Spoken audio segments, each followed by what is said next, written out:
Hello everyone, and welcome to task 2, or the second video on beauty, culture and maths. You can remember that before we came to Chinese New Year, we looked a little bit at beauty in different cultures. Maybe it was in a little bit of a shallow way. We didn't dig too deeply into that, but what we want to try and do, I think you did dig deeply when you started looking at the plastic surgery and the analysis there. So we want to try and get into this idea of cultures and their interpretation of beauty and the values that they have, and then link it with maths before the end of this task. So we took a little look at the idea of Darwinian theories of beauty, and we also looked at Daniel Craig. We even downloaded an app, and we can find out this idea of beauty and how it was linked to maths in a small way, or I should say, via the golden ratio and proportion, etc., which is a very mathematical principle. Then we took a look at the Gladwell article, and we looked at how artists had and their work was judged, and whether it was what type of art they were going to produce and why they were producing it for different people, and how this was acceptable or morally acceptable even, and how artists should be producing their work and why, and whether the public have an actual say in this is an interesting question. That led us all to the plastic surgery stimulus that we did this week, and I was really impressed with your efforts on that. If we have a look at the Google Classroom, we can see that many of you posted your videos there, and they were really good, and you had some good responses to that.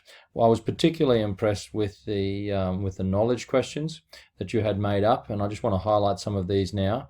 So to what extent is the cost and is cost used as a way of valuing quality? That was one of the questions almost that these people were trying to answer back in this stimulus article from Gladwell. Is plastic surgery justified as a means of tourism? Some of these may be a little bit not quite knowledge questions. They're still linked a little bit in plastic surgery, and it's hard for them to be linked to other knowledge questions, but that's okay. Is it ever ethical to benefit one party to the detriment of others? Okay, a very good knowledge question. Should the needs of one's fellow citizens be prioritized over the needs of foreigners? Okay, these are all questions. These are big ticket questions that you've written down last week, and they would be really worth investigating further on their own. To what extent can plastic surgery affect one's health? Can we justify the sacrifices of a few for the good of the many? Okay, big questions that are being asked, right now all over the world. Is beauty a medical need, or is it is it an upgrade thing? Is it what happens to poor people, etc.? At what point does improving oneself become chasing perfection, and should we be doing that?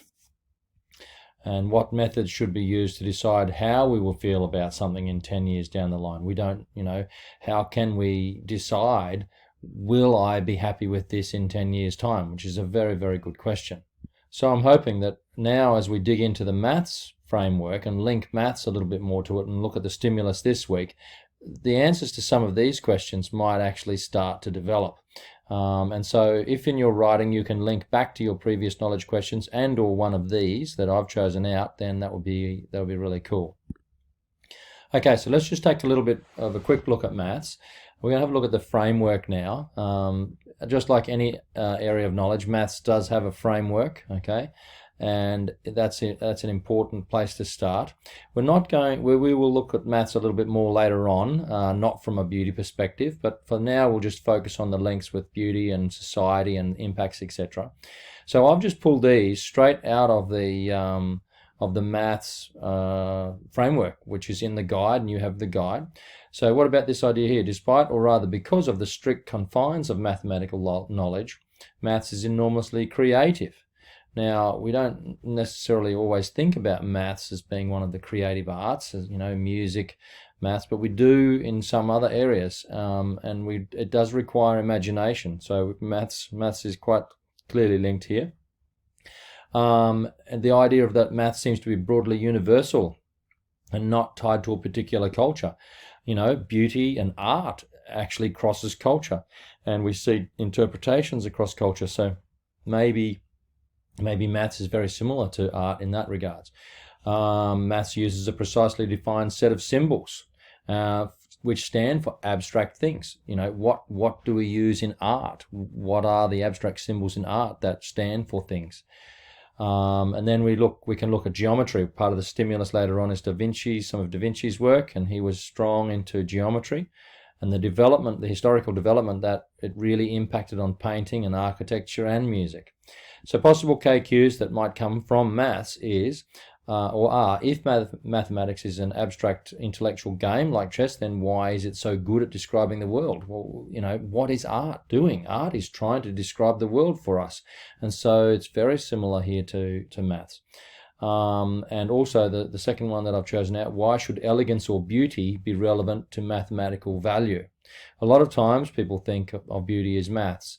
And one of the stimulus articles that I'll show you in a minute is called A Beautiful Mind.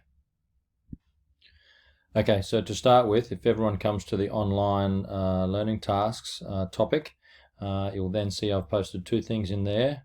There's new material there, and then there's a link to a response sheet that we will type on. The first thing I'd like everyone to do is to watch this video, Don't Trust the Truth by Tricia Wang, and watch that up to 9 minutes 30. Then I'd like you to choose some stimulus. Now there'll be probably 3 or 4 people on each stimulus. There's a second Tricia Wang video, which is quite long, so that'll take some time. The Life Matters video is interesting as well. The podcast is interesting. Then there's so that's 2. There's an Unexpected Maths in the Starry Night, and then there's some other articles that are all separate. So there's probably 5 or 6 sort of stimulus things that we could use here. Then there's a set really that are about Leonardo da Vinci, and they should be sort of grouped together as one, and to use them as stimulus. You might need to do a little bit more research into the maths behind his work and how that might link to beauty as well. But there's some interesting information there. So listen and or watch some of these things. You can watch more about Don't Trust the Truth there, that second Tricia Wang video. And then you will watch that, and as you're watching those and listening and or researching that, be thinking, okay, we want to put our stimulus on this sheet this time. So I've put your names down the side so it's easier for me to track it. So Beauty and Maths response sheet. I'll put the link to this in there. So first of all, name your stimulus, and if there's 3 or 4 of them already up there that are the same, try and choose a different one. Try and list what are the main concepts that it's coming through in the stimulus, and then try to actually identify a link between the concepts and maths and or beauty.